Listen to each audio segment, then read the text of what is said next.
दोस्तों, आज की खबर सुनकर आप हैरान रह जाएंगे। सच में, आज के इस विश्लेषण में ना हम कुछ ऐसी पॉलिसीज और स्ट्रैटेजीज को डिकोड करने वाले हैं जो लिटरली हमारे फ्यूचर को शेप कर रही हैं।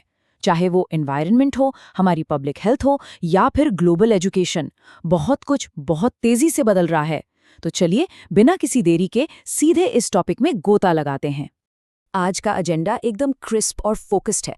हम 3 मेजर अपडेट्स कवर करेंगे। पहला, ओडिशा की नई ईवी पॉलिसी 2026, दूसरा, एफएसएसएआई का नया सेंट्रलाइज्ड सर्वेलेंस सिस्टम और तीसरा, Bharat Germany education road map. Last में होगा अपना एक बहुत ही क्विक रैपिड फायर सारांश। तो चलिए शुरू करते हैं। Section 1, Odisha EV policy 2026। इसे एक बहुत बड़ा ग्रीन गवर्नेंस स्टेप माना जा रहा है। 2026 ये सिर्फ कोई रैंडम तारीख या डेडलाइन नहीं है। इसे आप इकोनॉमी के लिए गेम चेंजर समझ सकते हैं। ओडिशा सरकार का रूल एकदम क्लियर है। 1 जून 2026 से सरकारी इस्तेमाल के लिए जो भी नई 2 व्हीलर या 4 व्हीलर खरीदी जाएगी वो 100% इलेक्ट्रिक होगी। अब सोचिए, जब सरकार खुद इतनी बड़ी बायर बन जाती है ना, तो टाटा मोटर्स और महिंद्रा जैसे डोमेस्टिक मैन्युफैक्चरर्स के लिए एक अश्योर्ड प्रोक्योरमेंट मार्केट तैयार हो जाता है। मतलब उन्हें पता है कि उनकी गाड़ियां बिकने ही वाली हैं। और ये पूरी स्ट्रैटेजी ना आपस में बहुत कमाल के तरीके से जुड़ी हुई हैं। देखिए, ओडिशा कोई आम राज्य नहीं है। वहाँ लिथियम के बड़े रिजर्व्स हैं और लिथियम आपको पता ही है, ईवी बैटरीज की जान है। इसका मतलब है कि ओडिशा भारत की बैटरी वैल्यू चेन का एक बहुत इंपॉर्टेंट हिस्सा है। अब अगर हम इसे नेशनल फेम स्कीम और पीएम ई बस सेवा से जोड़ दें तो ये पूरी स्टेट लेवल पॉलिसी सीधे सीधे हमारे नेशनल टारगेट को सपोर्ट करती है। कौन सा टारगेट? 2030 तक 30% ईवी सेल्स का टारगेट। सोचो जरा, ये गवर्नेंस में कितना बड़ा ग्रीन स्टेप है। ये था आज का सबसे बड़ा अपडेट। क्लियर हुआ?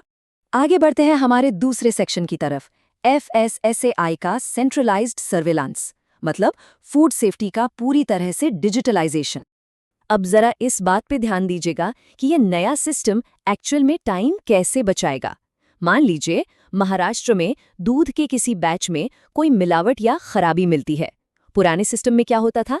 इस अलर्ट को पूरे देश के सिस्टम तक पहुंचने में करीब 2 हफ्ते का समय लग जाता था। 2 हफ्ते, तब तक तो पता नहीं कितना नुकसान हो चुका होता। लेकिन अब इस नए डिजिटल सिस्टम की वजह से यही अलर्ट पूरे देश में सिर्फ 5 मिनट में पहुंच जाएगा। जी हाँ, कहाँ 2 हफ्ते और कहाँ सिर्फ 5 मिनट। ये सच में एक रेवोल्यूशनरी बदलाव है। अब आपके मन में सवाल आ सकता है कि आखिर इस बदलाव की इतनी अर्जेंसी क्यों थी?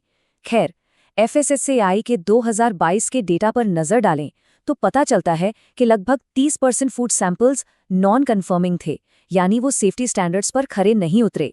सिर्फ 70% ही पूरी तरह सुरक्षित थे। और हाँ, ये नया सिस्टम डब्ल्यूटीओ के सैनिटरी एंड फाइटोसैनिटरी ऑब्लिगेशंस को भी पूरा करता है और हमारे ईट राइट इंडिया मूवमेंट का भी एक बहुत बड़ा हिस्सा है। ये तो चौंकाने वाला है यार। आपकी सेहत के लिए ये बहुत जरूरी है। ये था आज का सबसे बड़ा अपडेट। क्लियर हुआ? अब आते हैं हमारे तीसरे सेक्शन पर, Bharat Germany education road map. ये सच में एक ग्लोबल एकेडमिक शिफ्ट की शुरुआत है। 40,000, जरा इस नंबर को इमेजिन कीजिए। इस वक्त जर्मनी में हमारे 40,000 से भी ज्यादा स्टूडेंट्स पढ़ाई कर रहे हैं। पता है इसका क्या मतलब है?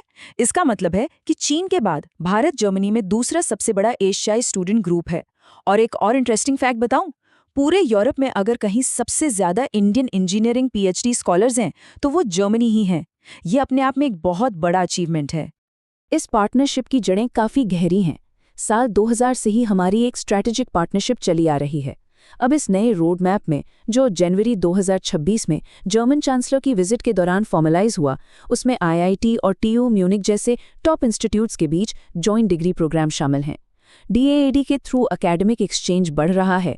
और पता है, जैसे जैसे चीन को यूरोपियन यूनिवर्सिटीज में थोड़ी स्क्रूटनी या जांच का सामना करना पड़ रहा है, वैसे वैसे भारत एक प्रेफर्ड पार्टनर के रूप में उभर रहा है। ये सब कुछ हमारी एनईपी 2020 के इंटरनेशनलाइजेशन वाले विजन के साथ एकदम परफेक्टली अलाइन होता है। अब बताओ, क्या इंडिया दुनिया का अगला एकेडमिक हब बनेगा? ये था आज का सबसे बड़ा अपडेट। क्लियर हुआ? Section 4, rapid fire current affairs. अगले 1 मिनट में एक हाई यील्ड समरी, एकदम फास्ट पेस में। ओके, सीट बेल्ट बांध लीजिए क्योंकि अब हम स्पीड पकड़ने वाले हैं। स्पेस सेक्टर में इन स्पेस का PSLV टेक ट्रांसफर और गगनयान का ECLSS डेवलपमेंट फुल स्विंग में है।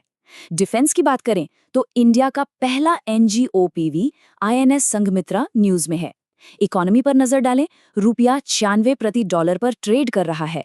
RBI का फॉरेक्स स्वैप चालू है और UNDESA ने हमारी GDP ग्रोथ 6.4% फोरकास्ट की है। डेटा वर्ल्ड में अनइनकॉर्पोरेटेड सेक्टर में 9.16 करोड़ एस्टैब्लिशमेंट्स गिने गए हैं और अपना भीम UPI 301% की मैसिव ग्रोथ दिखा रहा है।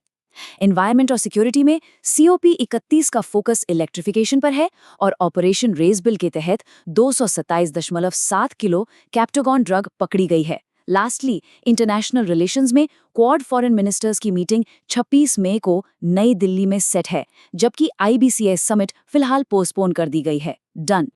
तो चलिए अब थोड़ा रुकते हैं, एक गहरी सांस लेते हैं। हमने आज क्या क्या देखा? एक तरफ ग्रीन ट्रांजिट का इतना बड़ा कदम, दूसरी तरफ 5 मिनट वाली रैपिड डिजिटल फूड सेफ्टी और ग्लोबल एजुकेशन में हमारी जबरदस्त ग्रोथ।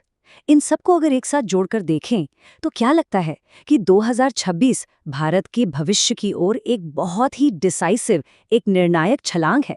ये सवाल मैं आप लोगों के लिए छोड़कर जा रहा हूं, इस पर जरूर सोचिएगा। हमेशा याद रखिए, ये सारी पॉलिसीज हमारे और आपके कल को तय कर रही हैं। जिज्ञासु रहें और हमेशा कुछ नया सीखते रहें। तो दोस्तों, यही था आज का पूरा मामला। लाइक करो, शेयर करो और चैनल को सब्सक्राइब करना मत भूलना।